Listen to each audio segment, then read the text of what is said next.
आजमगढ़ से समाजवादी पार्टी के प्रत्याशी ने किया जीत का दावा। कहा, पिछली बार निरहुआ की जीत का मार्जिन बहुत कम था और इस बार हार का मार्जिन रहेगा ज्यादा।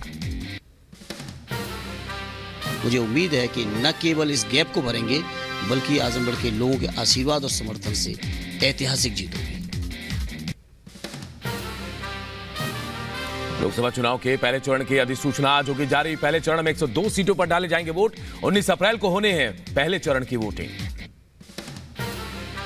यूपी लोकसभा के पहले चरण के लिए आज से शुरू होगा नामांकन। प्रदेश की 8 सीटों पर 19 अप्रैल को होनी है वोटिंग।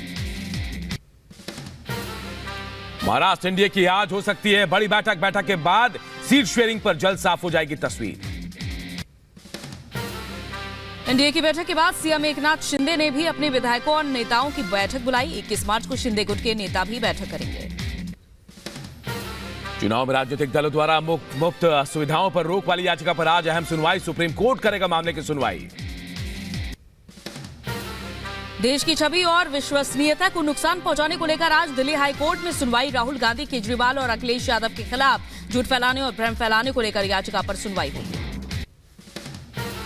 लोकसभा चुनाव को लेकर कांग्रेस ने तीसरी सूची के नामों पर लगाई मुहर। 11 राज्यों की 80 सीटों के उम्मीदवारों पर मंथन हुआ। दिल्ली में पार्टी मुख्यालय में हुई कांग्रेस सीईसी की बैठक। लोकसभा चुनाव में उम्मीदवारों के नामों पर चर्चा हुई। कांग्रेस सीईसी की बैठक के बाद बोले कर्नाटक के मुख्यमंत्री सिद्धरामैया, कांग्रेस की तीसरी लिस्ट पर चर्चा हुई। जल्द उम्मीदवारों के नामों का ऐलान होगा। असम के सीएम हेमंता बिस्वा शर्मा का बड़ा बयान। कहा, कांग्रेस के प्रत्याशियों को वोट देकर अपना वोट बर्बाद न करें। जो भी कांग्रेसी गलती से जीत जाएगा वो इस्तीफा देकर बीजेपी में हो जाएगा शामिल। लोकसभा चुनाव से पहले तेज हुई सियासत। सीएम हेमंता बिस्वा शर्मा के वार पर कांग्रेस नेता अधीर रंजन चौधरी ने पलटवार किया। राजस्थान के सीएम भजन लाल शर्मा ने कांग्रेस पर साधा निशाना। कहा, कांग्रेस की डूबती नाव में कौन बैठेगा। कांग्रेस के लोग लगातार बीजेपी में हो रहे शामिल। अब की बार राजस्थान की सभी 25 सीटें जीतेगी बीजेपी। इस तरह से लगातार कांग्रेस के लोग भारतीय जनता पार्टी में आ रहे हैं। 25 की 25 सीट तो आएंगी, लेकिन अब की बार हम बहुत बड़े मार्जिन से जीतेंगे। मध्य प्रदेश सरकार में मंत्री कैलाश विजयवर्गीय बोले, मध्य प्रदेश में कांग्रेस को उम्मीदवार नहीं मिल रहे हैं। कोई भी कांग्रेस के टिकट पर चुनाव लड़ने के लिए तैयार नहीं। इस बार हम छिंदवाड़ा सीट से जीत की शुरुआत करेंगे। इंदौर, जबलपुर, उज्जैन और बहुत सारी ऐसी जगह है कांग्रेस के पास कोई उम्मीदवार नहीं और लड़ने को तैयार। के बाद शुरुआत ही छिंदवाड़ा से होगी।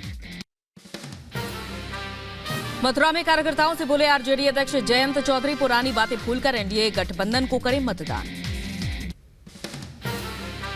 22 मार्च को शिरोमणि अकाली दल की कोर कमेटी की बैठक। पार्टी नेता दलजीत सिंह चीमा का बयान। कहा, पार्टी की रणनीति होगी फाइनल। उत्तराखंड के पौड़ी गढ़वाल में अनिल बलूनी ने किया रोड शो। जनसंपर्क और कार्यकर्ता सम्मेलन पर बढ़ाया उत्साह। कहा, दिल्ली के सबसे पास है लैंसडाउन, यहां से जुड़ी समस्याओं का समाधान करा जाएगा। मीडिया कर्मियों को लेकर चुनाव आयोग का फैसला। चुनाव के दौरान ड्यूटी पर तैनात मीडिया कर्मियों को पोस्टल बैलेट से वोटिंग की सुविधा। मान्यता प्राप्त पत्रकारों को मिलेगी सुविधा। लोकसभा चुनाव से पहले सुप्रीम कोर्ट से शरद पवार को बड़ा झटका। अजित पवार की खड़ी चिन्ह पर चुनाव लड़ने पर रोक से इनकार। कोर्ट ने चुनाव आयोग का फैसला रखा बरकरार। सुप्रीम कोर्ट के आदेश पर शरद चंद्र पवार गुट के नेता जितेंद्र अहवाड़ का बयान। कहा, अजीत को हर पोस्टर पर लिखना होगा एससी के अंतिम फैसले आने तक ये चिन्ह हमारा। पार्टी से बाहर आकर पार्टी बनाना समाधान नहीं। संसद में कैश फॉर क्वेरी मामले में टीएमसी नेता महुआ मोइत्रा की बड़ी मुश्किल। लोकपाल ने सीबीआई को एफआईआर दर्ज करने का आदेश दिया। महुआ मोइत्रा को लेकर निशिकांत दुबे का बड़ा दावा। कहा, मेरी शिकायत को सही मानते हुए दिए गए सीबीआई जांच के आदेश। राहुल गांधी, अरविंद केजरीवाल, अखिलेश यादव के खिलाफ हिंदू सेना ने हाईकोर्ट में जनहित याचिका दाखिल की। सार्वजनिक भाषणों के दौरान झूठे और भ्रामक बयान देने का आरोप लगाया। कोर्ट से मामले में जांच और मुकदमा चलाने का आदेश देने की मांग। दिल्ली हाईकोर्ट में अरविंद केजरीवाल ने ईडी के सभी 9 समन को चुनौती दी। मामले में हाईकोर्ट आज करेगा सुनवाई। दिल्ली सरकार के मंत्री सौरभ भारद्वाज का बीजेपी ईडी सीबीआई पर आरोप। कहा, जांच agency political press release they रही है और ये दुर्भाग्यपूर्ण है। 100 करोड़ का दावा सिर्फ कहानी, अब तक कुछ साबित नहीं हुआ है। कांग्रेस ने केंद्र सरकार पर लगाया एजेंसियों के दुरुपयोग का आरोप। कहा एजेंसियों का दुरुपयोग राजनीतिक एजेंडे के लिए हो रहा है। कांग्रेस एजेंसियों के मिसयूज का विरोध करती है। कांग्रेस पर केंद्रीय मंत्री प्रहलाद जोशी का बड़ा आरोप। कहा पीएम मोदी और बीजेपी का अपमान करना कांग्रेस शासित राज्यों के मंत्रियों की मजबूरी है और पीएम का अपमान कर अपनी कुर्सी बचा रहे हैं कांग्रेस के मंत्री। हरियाणा में हुआ कैबिनेट विस्तार। महिपाल ढांडा, सीमा त्रिखा समेत 7 विधायक बने मंत्री। राज्यपाल बंडारू दत्तात्रेय ने दिलाई मंत्री पद की शपथ। दिल्ली के भारत मंडपम में स्टार्टअप महाकुंभ का आगाज। पीएम मोदी ने सोशल मीडिया पर स्टार्टअप महाकुंभ का जिक्र किया। स्टार्टअप को लेकर बढ़ाया मनोबल। 10:30 बजे पीएम मोदी करेंगे संबोधन। उत्तराखंड के नए प्रमुख सचिव गृह की नियुक्ति। आईएएस दिलीप जावलकर को मिली जिम्मेदारी। सचिव वित्त का पद संभाल रहे हैं जावलकर। कर्नाटक के बेंगलुरु में युवक से मारपीट मामले में 5 आरोपी गिरफ्तार। पुलिस ने सुलेमान, शहनवाज, रोहित, तरुण, जावेद को गिरफ्तार किया है और एक की तलाश जारी है। हनुमान चालीसा बजाने पर पीटने का आरोप है। हनुमान चालीसा मामले पर केंद्रीय मंत्री शोभा करंदलाजे का बयान। कहा कर्नाटक सरकार हिंदू विरोधी, यहां लगातार हिंदुओं का अपमान हो रहा है। यूपी के कानपुर में सपा विधायक इरफान सोलंकी के लिए नमाज अदा करने का मामला सामने आया है। विधायक लिए दुआ करने की अपील करते हुए इमाम का वीडियो वायरल हुआ। इमाम पर मुकदमों को अवैध बताने का आरोप है। कार्रवाई की तैयारी में पुलिस। पतंजलि के भ्रामक विज्ञापन वाले मामले में सुप्रीम कोर्ट का नोटिस। रामदेव और बालकृष्ण को पेश होने का आदेश। पूछा क्यों ना अवमानना के तहत चला जाए मुकदमा। लखनऊ में 17 मई तक धारा 144 लागू। रमजान होली को लेकर आदेश। गड़बड़ी फैलाने पर होगी सख्त कार्रवाई। मुंबई में डीआरआई ने इंडोनेशियाई और थाई की 2 महिला तस्करों को पकड़ा। करीब 100 करोड़ की 9 किलो के ज्यादा के कोकीन जब्त किए गए। सिद्धू मूसेवाला के पिता ने पंजाब सरकार पर परेशान करने का आरोप लगाया। कहा बच्चे के जन्म के बाद से नियम के नाम पर किया जा रहा है परेशान। 45 दिन बाद पाकिस्तान से भारत लौटी महिला परिजनों ने सुरक्षित वापसी के लिए पीएम मोदी और जम्मू कश्मीर के एलजी का आभार जताया।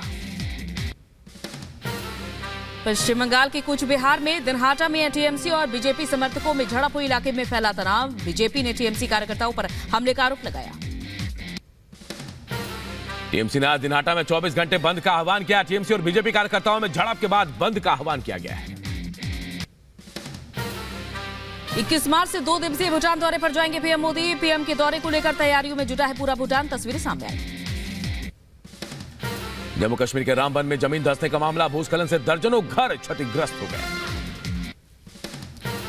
बनिहाल में क्षतिग्रस्त घरों और सरकारी स्कूल की तस्वीरें सामने आई हैं। भूस्खलन के बाद विद्यालय पूरी तरह से नष्ट हुआ।